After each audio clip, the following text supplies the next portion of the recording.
Ouais. Au nom du Père et du Fils et du Saint-Esprit. Amen. Ô Esprit Saint, amour du Père et du Fils, inspirez-moi toujours ce que je dois penser, dire et comment je dois le dire, quand je dois être silencieux, comment je dois agir et ce que je dois faire pour votre gloire, le bien des âmes et ma propre sanctification. Saint-Esprit, donnez-moi la sagesse pour comprendre, la mémoire pour retenir, la méthode et la facilité pour apprendre, la lucidité pour interpréter, une grâce abondante pour m'exprimer. Dès le commencement de mon travail, dirigez-le en progrès et couronne enfin par Jésus-Christ notre Seigneur. Amen. Alors, aujourd'hui, on va voir un peu la dernière partie du credo. Vous savez, on dit à la fin du credo de Jésus qu'il reviendra dans la gloire pour juger les vivants et les morts, et son règne n'a pas de fin. Et à la toute fin, j'attends la résurrection des morts et la vie du monde à venir. Alors c'est bien, on le répète tous les dimanches à la messe, mais qu'est-ce que ça veut bien dire? C'est les événements de la fin des temps. Vous savez, l'Apocalypse et compagnie, tout ça. Voilà, on en parle beaucoup, mais on ne sait pas trop ce que ça propose. Donc, c'est un peu obscur tout ça, mais en même temps, Jésus l'a annoncé. Du coup, on va faire comme d'habitude, on va éclaircir pour qu'on puisse enfin dire, euh, parce qu'on se dit, oh là là, mon Dieu, l'Apocalypse. Enfin, si on peut ne pas la connaître, c'est mieux. Mais non, en fait, c'est le retour de Jésus. Donc, les événements, on doit espérer les fins dernières. Et du coup, bah, je vais vous expliquer pourquoi. Il va y avoir 4 étapes. Étape 1, Jésus revient parmi les siens. 2, la résurrection des morts. 3, le jugement dernier. Et 4, un monde nouveau. Ok, donc 4 étapes successives. Vous vous souvenez un peu, j'espère que vous étiez tous là, quand j'ai fait le premier. Ah, c'était déjà l'année dernière. L'année dernière, quand j'avais fait le cours sur la mort, ça vous rappelle, peut-être que tout le monde n'était pas là, on avait vu qu'il y avait déjà un premier jugement, un jugement particulier. Vous vous rappelle quelque chose? Non? Ouh là là, c'est loin. Bon, je ferai un petit rappel quand on passera au jugement. Parce que si, le jugement dernier, pourquoi? Parce qu'en fait, il y en a un premier. On commence par le retour de Jésus.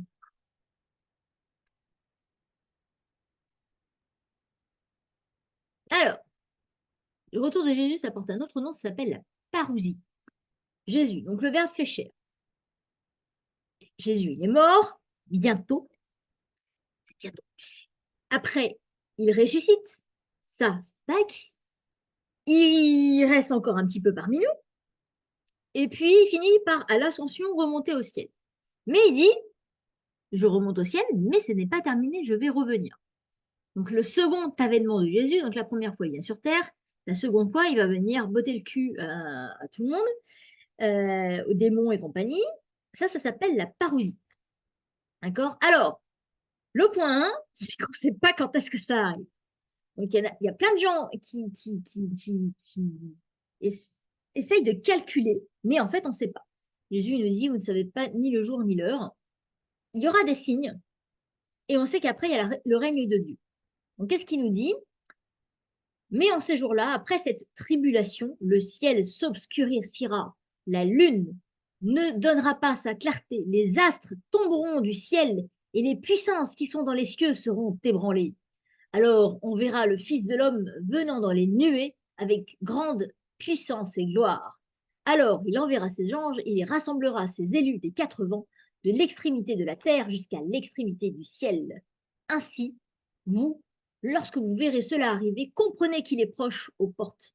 En vérité, je vous le dis, cette génération ne passera pas sans que tout cela ne soit arrivé. Le ciel et la terre passeront, mais mes paroles ne passeront point. Quant à la date de ce jour ou à l'heure, personne ne les connaît, ni les anges dans le ciel, ni le Fils, personne que le Père. Soyez sur vos gardes, veillez, car vous ne savez pas quand ce sera le moment. Alors, euh, gros paragraphe chez Marc. Alors au début, alors forcément, on n'a pas trop envie que ça arrive. Ouais, le soleil s'obscurcira, la lune, les astres tomberont du ciel. Bon, ça n'a pas l'air très joyeux tout ça.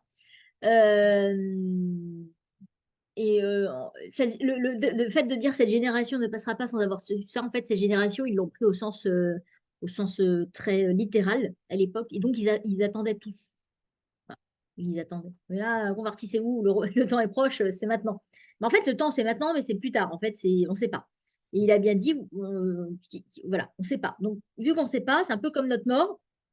On ne sait pas quand est-ce que ça arrive. Et du coup, il faut être prêt. Il faut être prêt parce que demain, bah, Jésus, il revienne et qu'il nous trouve, on va dire, dans les bonnes dispositions. Ça peut faire peur, tout ça.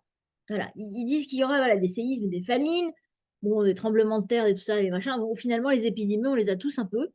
Je suis sûre qu'il y en a qui ont pensé à la fin du monde quand il y a eu le Covid.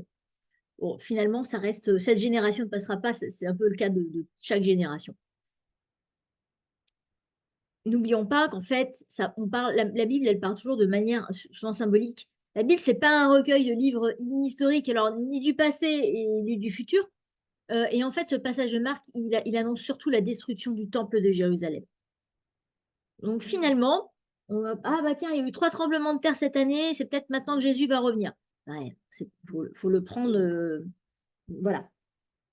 Quand Jésus va revenir, on le saura. D'accord?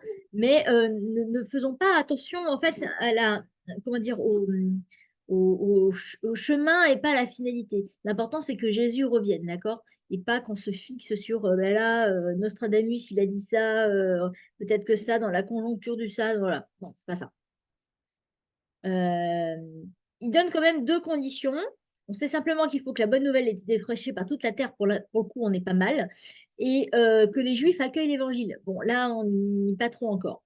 Euh, ça, ça peut très bien quand même être demain ou ça peut être dans 4000 ans. On n'en sait rien. Je pense que la terre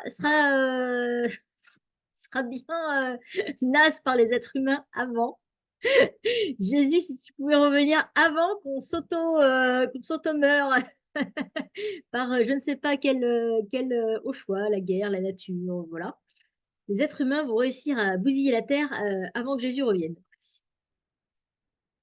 Euh, et alors, quand va Jésus revenir, il va y avoir une distinction. Il va y avoir 2 cas. Soit les gens qui sont déjà morts, à ce moment-là, ils vont ressusciter, soit les vivants qui seront encore là. Bah, si on est vivant, imaginons, Jésus arrive demain, donc effectivement, on va voir après donc, une résurrection des morts.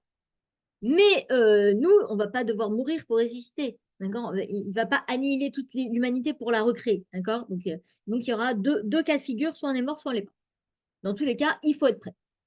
D'accord? Et c'est pas l'homme qui va se sauver lui-même par ses actions, par sa philosophie, sa sagesse et compagnie. Finalement, il n'y a que Dieu qui peut sauver le monde et l'être humain dessus. Yeah. Et l'heure. La parousie, suite. Que nous dit le catéchisme de l'Église catholique? Il nous dit l'Église n'entrera dans la gloire de Dieu qu'à travers cette ultime Pâque, où elle suivra son Seigneur dans sa mort et sa résurrection. Le royaume ne s'accomplira donc pas par un triomphe historique de l'Église. Voilà, ils ont fait encore un truc bien, selon un progrès ascendant, mais par une victoire de Dieu sur le déchaînement ultime du mal qui fera descendre du ciel son époux. Ouais, tout ça pour dire que Dieu va vaincre tout le mal. Alors, Dieu a déjà vaincu le mal parce qu'il y a déjà Jésus qui est ressuscité. Hein. Dieu, il peut tout à fait, si Dieu le veut, demain, il peut ressusciter déjà tout le monde. D'accord? Donc, Dieu a déjà gagné sur le mal. De toute façon, c'est pas le diable qui va gagner sur Dieu. Mais là, du coup, ça prendra forme. On le verra. Le triomphe de Dieu sur la révolte du mal prendra la forme du jugement dernier après l'ultime ébranlement cosmique de ce monde qui passe. Il va se passer quelque chose. Comme je vous l'ai dit, voilà, on le saura. On ne sait pas trop comment, mais ça se verra. Donc ça, c'est le catéchisme de l'Église catholique au paragraphe 677. Ok. Et finalement, le royaume de Dieu, il est déjà là. Il est déjà là grâce au sacrement. Le cœur de Jésus, c'est son enseignement. Qu'est-ce qu'il nous a légué? Eh ben, c'est la grâce d'entrer en relation avec Dieu. Et donc, par le baptême, voilà, le péché originel, il est effacé. On retrouve la grâce de Dieu qu'on avait perdue. Donc ça, c'est très important, c'est que c'est déjà là. Ça a déjà commencé. Le paradis, on l'a dit dans le dernier cours, le paradis, il a déjà commencé. Donc voilà, le Christ se donne, il donne le baptême, tout ça. À la fin des temps, on va pouvoir, grâce à cette on va reprendre. Quand on meurt, ça c'était le cours de l'année dernière, en fait, c'est trois cours qui se font d'affilée, mais là, Le cours était l'année dernière, donc du coup, ça ne marche pas. Quand on meurt, l'âme et le corps se séparent et le corps meurt. Et l'âme, il a déjà un premier jugement, ce qu'on appelle le jugement particulier. Donc là, on va voir si on meurt en état de grâce. Voilà. Donc là, il y a un premier jugement et en fait, c'est un jugement qui va nous être révélé par Jésus. C'est pas mathématique comme chez les musulmans, tu as fait tant de prières, tu as gagné tant de points, machin, un truc bidule.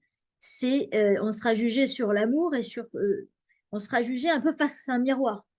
On sera vraiment, salut Laure, on sera vraiment, ce ne sera pas un jugement qui sera imposé finalement par un juge qu'on ne connaît pas, un Jésus voilà, qu'on ne reconnaîtrait pas.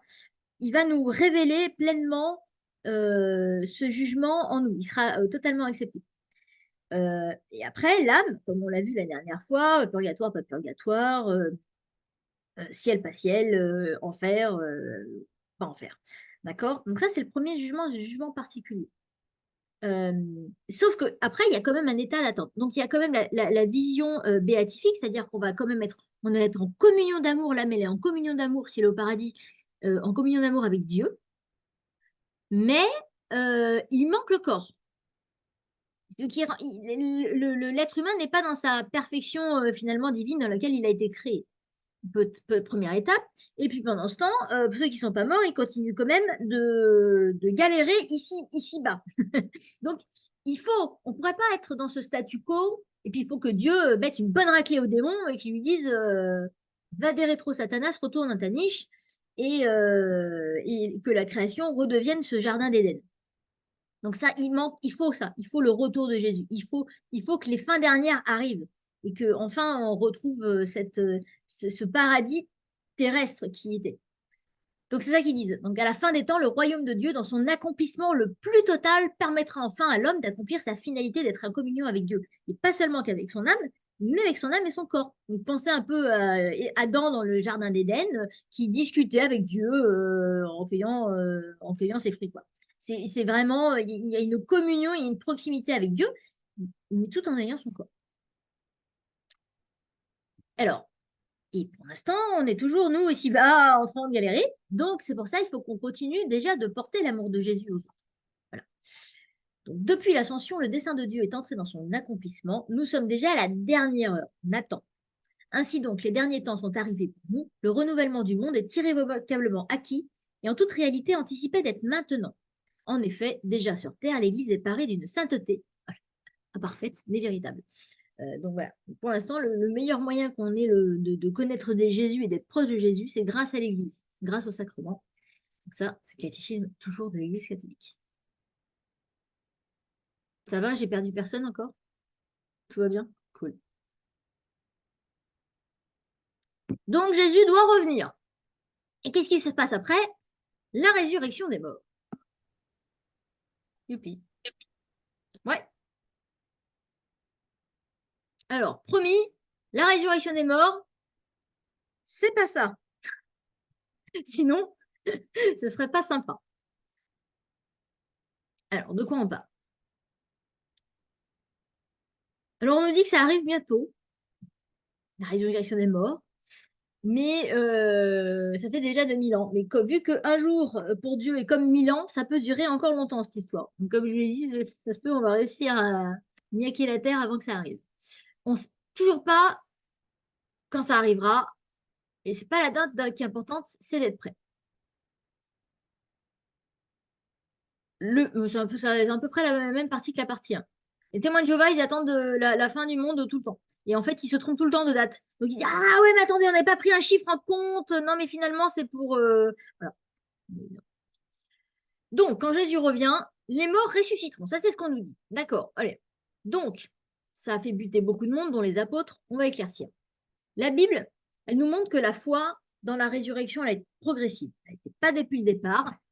Au début, dans l'Ancien Testament, je vous l'ai déjà dit plein de fois, la rétribution, c'était de ce monde. T'étais juste, t'étais comblé de bénédictions de Dieu, t'étais vilain, il t'arrivait plein de... T'étais lépreux, aveugle, voilà. En fait, si t'avais une infirmité, c'est que t'avais péché contre Dieu, d'accord?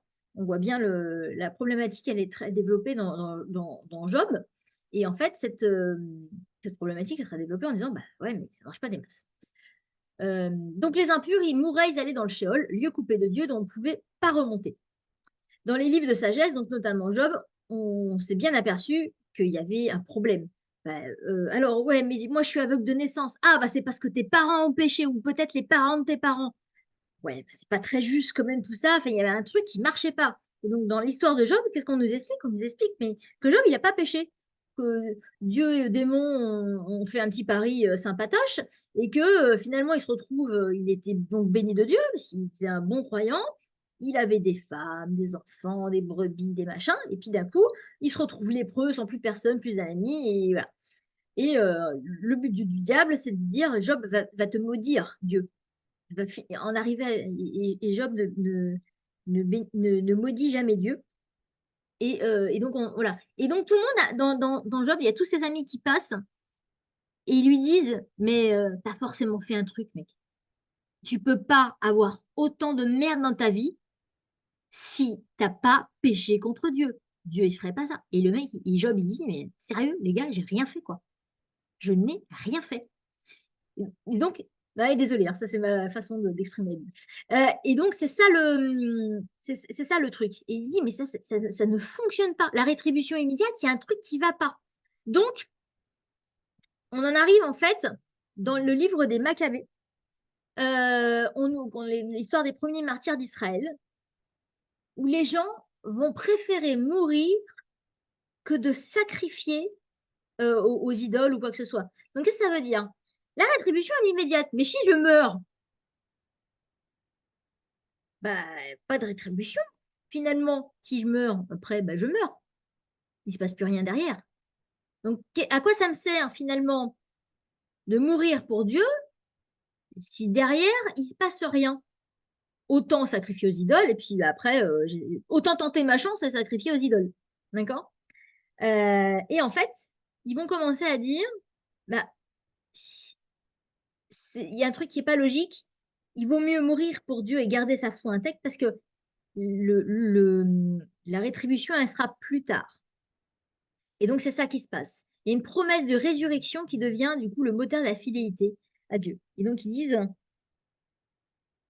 mieux vaut mourir de la main des hommes en tenant de Dieu l'espoir d'être ressuscité par lui, car pour toi, il n'y a pas de résurrection à la vie. Donc, ils ont cette foi à la résurrection, qui en fait, la première fois que c'est marqué comme ça, c'est dans 2 Maccabées. Du coup, ça ouvre plein de possibilités. Et d'ailleurs, quand on arrive au Nouveau Testament avec Jésus, les pharisiens, eux, donc vous savez, on avait fait un cours aussi sur la société juive. Les pharisiens, eux, ils croient en la résurrection, ce qui n'est pas le cas des sadducéens, d'accord? Et donc, ils vont interroger Jésus pour essayer de le piéger sur ce sujet, vous savez, sur la femme aux 7 maris. Mais alors, finalement, elle a 7 maris, l'un meurt, l'autre meurt, machin, et à la fin, au paradis, elle se retrouve mariée avec qui? D'accord? Ils lui disent, attendez, vous n'avez rien compris, ça ne se passera pas comme ça. Et puis, il va dire que Dieu est le Dieu des vivants et non celui des morts. Et donc, il va continuer son enseignement par des paroles très fortes sur sa personne. Oui, telle est la volonté de mon Père, que quiconque voit le Fils et croit en lui ait la vie éternelle, et je le ressusciterai au dernier jour. Hein, c'était trop fort. Voilà, je le ressusciterai au dernier jour. Il dit aussi, je suis la résurrection et la vie, qui croit en moi, même s'il meurt, vivra, et quiconque vit et croit en moi ne mourra jamais. Allez, une petite troisième pour la suite.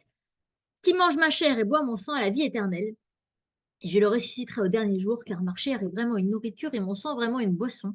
Qui mange ma chair et boit mon sang demeure en moi et moi en lui. Bon, évidemment, ce sont des passages tous de gens qui a été le plus, on va dire, théologique sur les évangiles. Donc, c'est vraiment quand même des paroles très fortes. La foi en Christ, elle nous obtient cette résurrection. Parce que le projet de Dieu, c'est pas d'avoir des hommes qui vivent 80 ans, pêchent le moins possible et qu'à la fin, ça se termine comme ça. D'accord? Le but du jeu, c'est que l'être humain, il ait une vie éternelle de communion avec Dieu. Saint Paul, il va nous le dire très joliment aussi, de manière très importante. Il dit, s'il n'y a pas de résurrection des morts, le Christ non plus n'est pas ressuscité. Et si le Christ n'est pas ressuscité, vide est alors et votre message, vide aussi et votre foi. Cette partie du credo, finalement, Armageddon, les fins dernières. C'est un truc qui est un peu. Où les chrétiens ont peut-être tendance à être un peu timorés ou pas très sûrs ou pas très enthousiastes en disant on verra ça plus tard quand les astres descendront du ciel. Ouh là là. Mais Saint Paul le dit clairement, si vous ne croyez pas en la résurrection des corps, videz votre foi. Voilà. Si vous ne croyez pas que les morts vont revivre, bah, c'est-à-dire que Jésus ne l'est pas, et si Jésus n'est pas ressuscité, bah, il n'est pas Dieu, et puis finalement il est mort pour rien. Enfin voilà. Donc il n'y a pas d'intérêt. Donc ça, c'est quand même hyper important. Donc si le Christ est ressuscité, bah, comme lui, on va ressusciter à la fin des temps. Et l'un n'existe pas dans l'autre, et donc du coup, la résurrection des corps, elle est hyper importante et elle est au cœur de notre foi. Alors, est-ce bien naturel de ressusciter les morts? Qui est un peu glauque. Alors, c'est un don qui est surnaturel. L'homme n'est pas fait pour ressusciter non plus. Alors, en fait, l'homme est déjà pas fait à la base pour mourir, mais donc du coup, mort, pas mort, mort, pas mort. Voilà, donc c'est quelque chose qui est surnaturel, c'est au-delà de la nature. Mais Dieu peut tout, c'est trop cool. Donc Dieu a formé l'être humain comme un composé corps-âme, et on l'a déjà dit plusieurs fois peut-être, ou sûrement l'année dernière, il n'y a pas de problème avec le corps. Les deux sont bons. Il n'y en a pas un qui est supérieur. C'est pas l'âme qui est supérieure au corps. Les deux sont bons. On a juste un problème avec nos passions qu'on a du mal à maîtriser. Et c'est pas parce qu'on a du mal à maîtriser que le corps est pas bon.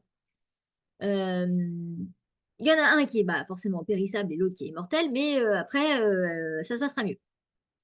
Et la perfection de l'homme, elle passe par cette union corps-âme.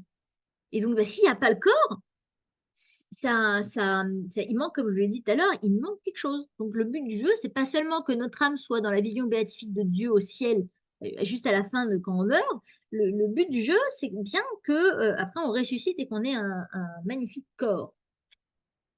Magnifique corps. Donc en fait, on a été créé immortel et il nous refaut un autre corps immortel. Alors, c'est mystérieux, hein, évidemment. Puis en plus, comment dire, on essaye de savoir, mais on ne sait pas vraiment. Donc, ça sera quand même nous, mais en mieux. Un peu comme le corps glorieux. Alors, la seule référence auquel on a, finalement, le seul mec qui a vraiment ressuscité, c'est Jésus. Vous savez, Jésus, quand il ressuscite après, et qu'il passe sa vie à faire passe-partout, il traverse les murs, il apparaît, coucou, c'est moi. Mais en même temps, il mange, il boit, il disparaît, il réapparaît. Enfin, voilà. Ouais, voilà. Donc, c'est le seul élément qu'on a. C'est le corps de Jésus après sa résurrection. Alors, un vrai corps, c'est pas seulement, voilà, si tu voulais dire, c'est pas un fantôme. C'est pour ça d'ailleurs, vas-y, mets tes doigts dans mes trous, ou vas-y, donne-moi un peu de poisson et du pain, j'ai faim. Mais t'es ressuscité, t'es sûr, t'as faim? En fait, c'était bien pour montrer que c'était pas un fantôme, quoi. Vas-y, touche-moi, celui-là. Il sera beau, il sera parfait, il sera immortel, sans souffrance, et j'arrêterai de me ruiner à Sats pour avoir un beau corps, et ça, ce serait cool. Et rien que pour ça, c'est chouette. Il n'y aura pas d'obstacle matériel. Alors, comment est-ce qu'on peut ressusciter tous les êtres humains de l'humanité sur une même planète Terre sans qu'on ruine la planète une seconde fois? Dieu est bon. On ne sait pas, mais ça sera possible. Donc, on aura un corps tout beau, tout neuf, prêt à être jugé. Ah, mince, on l'avait oublié celle-là. Donc, Jésus est revenu, il a ressuscité tous les morts et maintenant, il va nous juger encore. Encore? Oh. Mais pourquoi encore? Parce que la première fois, on avait dit que c'était un jugement particulier. Donc, on l'appelle celui-là le jugement dernier ou général, dernier parce qu'il est un premier. Et le jugement général, c'est parce que celui-là, il va être public.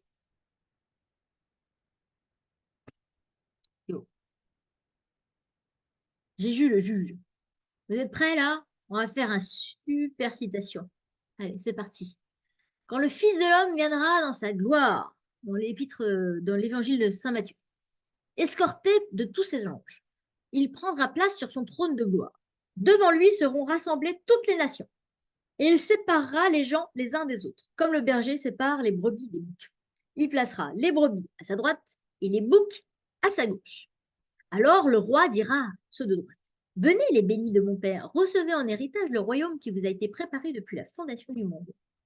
Car j'ai eu faim et vous m'avez donné à manger, j'ai eu soif et vous m'avez donné à boire, j'étais un étranger et vous m'avez accueilli, nu et vous m'avez vêtu, malade et vous m'avez visité, prisonnier et vous êtes venu me voir. Alors Jésus, mais Seigneur, quand est-ce qu'on a fait ça? Eh bien, à chaque fois que vous l'avez fait à quelqu'un, eh ben, vous l'avez fait, en gros, à l'un des plus petits de mes frères, c'est à moi que vous l'avez fait. Voilà. Vous serez jugé sur l'amour. Et à ceux de gauche, allez loin de moi, maudit dans le feu éternel qui a été préparé pour le diable et ses anges, car j'ai vu faim, soif, étranger et nu et pas vêtu et malade et prisonnier, et vous n'avez pas fait tout ça pour moi. Mais alors, Seigneur, on t'aurait vu Jésus, on aurait fait quand même. Ah oui, mais à chaque fois que vous ne l'avez pas fait à l'un de ses plus petits, vous ne l'avez pas fait à moi non plus. Vous n'avez pas aimé, eh ben. Et ils s'en iront, ceux-ci à une peine éternelle et les justes à une vie éternelle.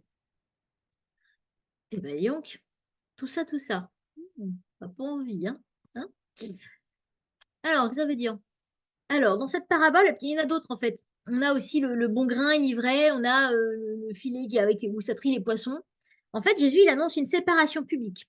Alors, deux mots importants, séparation et public, qui sera effectuée devant son trône. Le jugement particulier, en gros, on l'a déjà eu, sauf que là, en fait, il va être public. Et l'humanité sera triée sur la valeur des bonnes et des mauvaises actions, alors pas de manière arithmétique, parce qu'il n'y a pas, tiens, tu as vêtu trois personnes dans le besoin, et, alors que tu avais fait trois péchés, donc c'est pas non plus arithmétique. Mais voilà. On va être jugé sur tout ce qu'on a fait. Donc pendant la vie terrestre, hein, évidemment, au ciel, ça s'arrête. On est des personnes distinctes les uns des autres, mais on fait tous partie du genre humain. Et donc, on est tous interconnectés. Et d'ailleurs, les actions des uns, elles ont aussi des conséquences sur les autres, de manière bénéfique ou de manière négative. D'accord? J'ose espérer que pour votre sanctification, mes cours sont importants pour vous et pour votre propre sanctification. Et j'ose espérer que pour ma propre sanctification, ils sont cool aussi. Maintenant, si je fais des... Bon, rien à voir, hein, pourquoi à chaque fois je prends des exemples sur la conduite? Si je fais des queues de lapin, des queues de poisson à tout le monde sur l'autoroute et tout, et que je cause un accident mortel derrière, vous voyez, les mauvaises actions, elles peuvent avoir aussi des conséquences graves derrière. Si je montre un mauvais exemple à mes enfants sur comment se comporter un bon chrétien, et ben derrière, ils vont pas savoir peut-être être de bons chrétiens et aller nourrir l'étranger et vêtir le malheureux et lui donner à manger. Et voilà. Donc on est tous aussi interconnectés. Et donc, ce jugement général, il sera public et on pourra voir celui de tout le monde. Dieu seul est juge et c'est le Christ qui est la vérité même qui révèle ce jugement, accompagné de ses apôtres. Oui, ils sont là à côté, mais ils ne font pas grand-chose. Et en fait, voilà ce que je vous disais, l'homme se jugera aussi de lui-même en voyant ses propres œuvres. Ce sera un jugement qui est accepté. C'est pas, il n'y a pas de cour d'appel. Vous voyez, il n'y a pas de ah ouais, mais moi je suis pas d'accord. Voilà. Non, mais là, ça apparaîtra clairement. D'accord? Et la sentence sera immédiatement appliquée. Pour coup, les gens qui étaient, donc j'ai dit, donc les gens qui étaient en enfer, pardon, les gens qui sont en enfer, ils sont quand même ressuscités. Hein? Je croyais qu'ils étaient déjà en enfer. Donc tout le monde ressuscite. Tout le monde.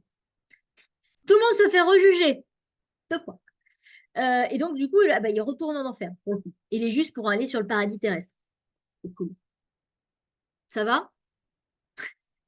Je vais pas trop vite. Oui. J'imagine ceux qui sont en enfer et qui reviennent et qui recommettent des crimes. Et t'es là, mais attends un peu là.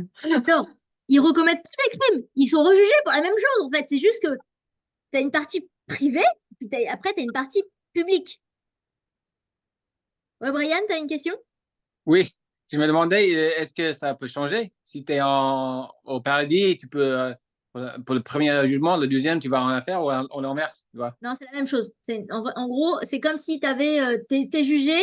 Tu sais, à la fin, quand tu es jugé, tu as l'écrit du tribunal qui est publié. Et ben, en fait, en gros, c'est la publication de ta condamnation. Mais et ça change pas parce que ce qui est important, c'est nous sur notre vie terrestre. Quand tu es en enfer ou quand tu es au paradis ou quand tu es au purgatoire, on a dit qu'il n'y avait plus d'action. C'est stoppé, c'est fini. Tu peux plus agir sur ta vie. Ta vie, elle est finie d'ailleurs. En fait, t'es mort. Oui, exactement. Ouais. Donc, ça peut pas changer, en fait. Tu peux pas te. Ouais, bon, finalement, après un instant certain en enfer, je pense que finalement, Dieu, tu existes. Ça peut Finalement. pas changer si tu as plein de gens qui ont prié pour ton âme qui est au purgatoire? Alors, mais si tu vas au purgatoire, tu vas au ciel après. Ah ouais. Et c'est Ouais. déjà fixé. Et donc, du coup, les gens, ils prient pour que tu ailles plus vite au paradis, que tu sois dans la béatitude céleste.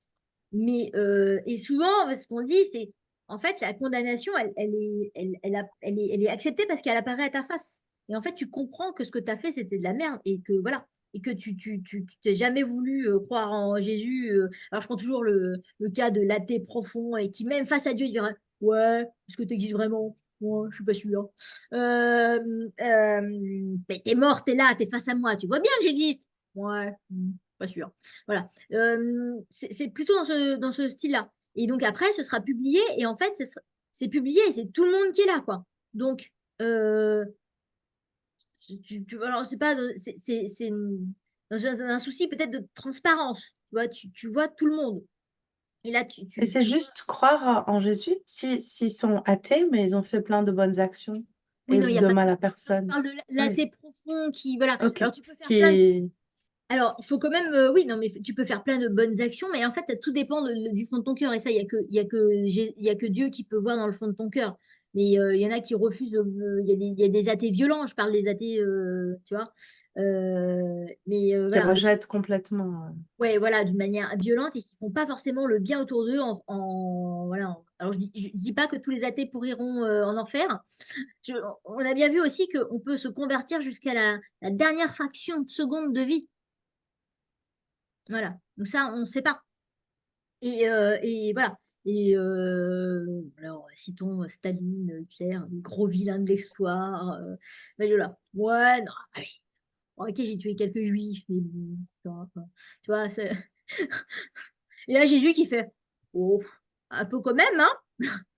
Tu vois, ouais, ouais. C'est vraiment une publication de la vérité. C'est montré en lumière. C'est un peu comme si, tu vois, au moment où tu es en train de voler, tu sais, l'enfant qui est en train de voler dans le truc à biscuits, et là, il y a une grosse lumière et il y a les parents qui le regardent. C'est rien fait. Ouais, c'est mettre la lumière sur ta vie et sur tes bonnes actions, tes mauvaises actions, et qui t'apparaîtront en pleine face. Parce que des fois, c'est vrai qu'on ne se rend pas bien compte, quoi. Vous savez, ces vilaines paroles, des fois, qu'on peut prononcer sur les gens et que bah, on ne le ferait pas devant eux. Tu vois, tellement plus simple de le faire derrière entre copines. Voilà. Et ben voilà, c'est ça. Et ben, en fait, si derrière, imaginons, tu vois, tu piailles sur quelqu'un et qu'en fait, derrière, tu apprends que cette personne, elle va très mal psychologiquement parce qu'elle sait qu'il y a des gens qui piaillent, tu vois, derrière elle. Et là, tu te sens super mal. Tu te dis, bah ouais, mais je me rendais pas compte, quoi. Tu vois? Ouais, c'est plus ce genre de lumière-là. Mais effectivement, ça ne change pas l'état dans lequel déjà tu te trouves. D'autres questions? Tout va bien? Allez, passons au paradis terrestre. Alors, on a vu Jésus le retour, la résurrection des morts, le jugement dernier au général, et maintenant voyons le monde nouveau. Alors, comment que ça va être? Ça va l'air sympa, mais voyons ça un peu plus précisément. Alors, cuit les petits oiseaux. Ouais, je voulais prendre, j'ai hésité entre des images des Bahamas, tout ça. La dernière étape, mais non de la moindre, c'est la disparition du monde que l'on connaît. Donc, techniquement, normalement, il ne devrait plus y avoir de problème de couche de d'ozone. Et on va avoir l'apparition d'un nouveau monde. Alors, comment il est? On n'en sait rien.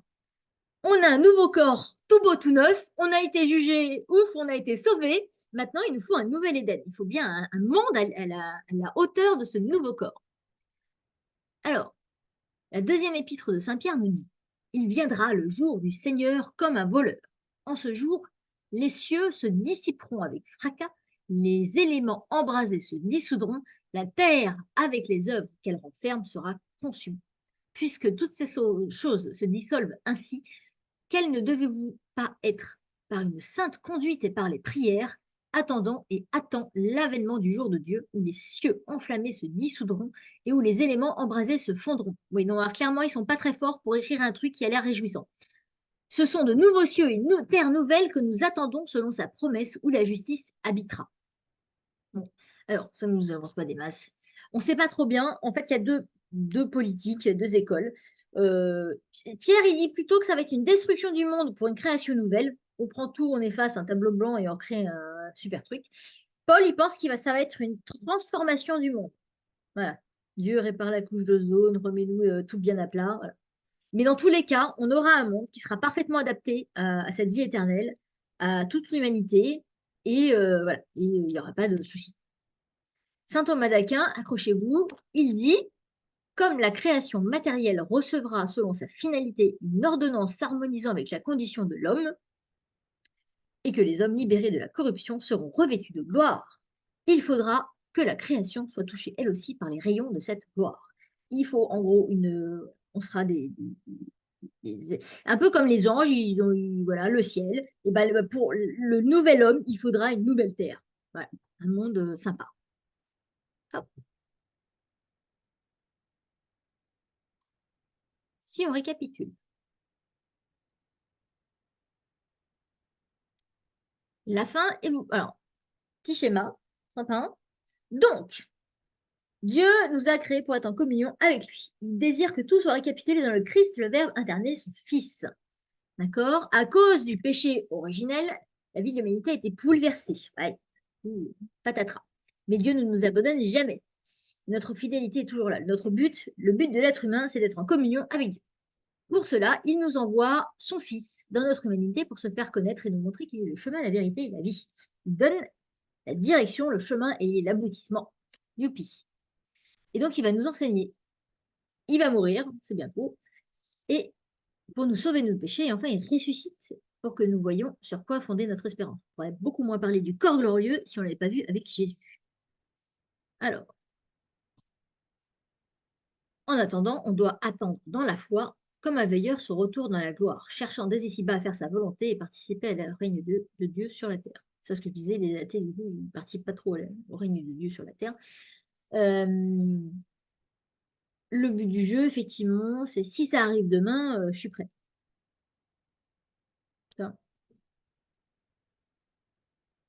Alors, on va peut-être mourir entre-temps, mais on ressuscitera comme lui avec un corps glorieux. Finalement, si on est mort il y a 3000 ans, ou si on est mort à l'avant-veille de la fin des temps, c'est tout pareil. Et nous serons alors prêts pour être jugés au dernier lieu. Donc, si on prend un petit schéma, donc on a la mort, pas avec le bras, on a la petite souris, vous voyez ma souris. Donc, on meurt, on a notre jugement particulier. Donc là, on a les trois possibilités. Donc, soit on va en enfer, soit on va au purgatoire, soit on va directement au ciel.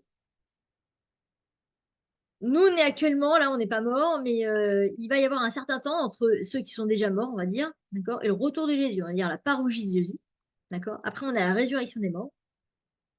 Le jugement particulier qui était là, en fait, il devient public au jugement général, ok.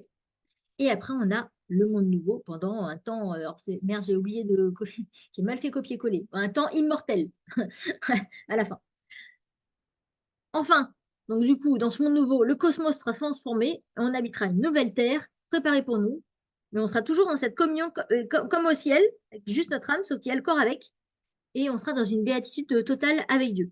Plus de problèmes, plus de péché. Et on pourra maintenant, si on reprend notre credo, normalement, à la fin de ce cours, après 40 minutes de blabla, vous êtes censé dire ouais, viens vite, Seigneur Jésus, on a trop hâte. Ouais, ça va, j'étais convaincante? Tatin. Est-ce que vous avez des questions? Ou est-ce que je vous ai convaincu?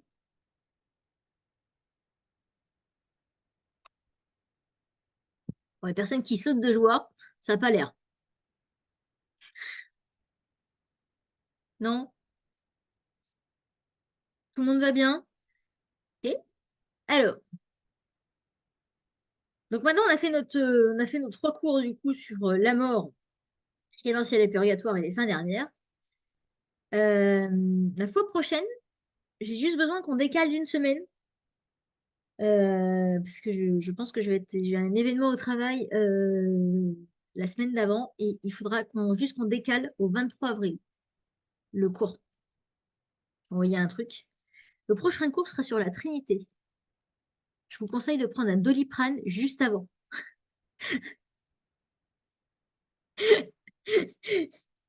Désolée, je fais pas 5 pages. C'est parfait le 23 avril parce que le 16, je ne pouvais pas. Et Ah ben bah, voilà. tu vends bien ton cours avec le Doliprane, là. Elle m'a expliqué la Trinité. Bah, ça tombe bien, c'est mon sujet de devoir, hein, mais oui, non, mais c'est à expliquer, c'est toujours. Alors, tout ce que j'espère, c'est que à la fin, ce sera plus clair que peut-être à l'avant, avant le cours. La Trinité, c'est difficile à comprendre, c'est difficile à expliquer, mais on va y arriver. Et là, vous allez voir plein d'éléments d'appréciation et pour méditer. Et je pense que là, on peut méditer la Sainte Trinité tout le temps. On n'aurait jamais fini de bien la comprendre. Pas de questions du coup? Eh bien, prière. Ouf. Alors, on va prier. On prie très fort aussi pour bébé Joseph. Hein?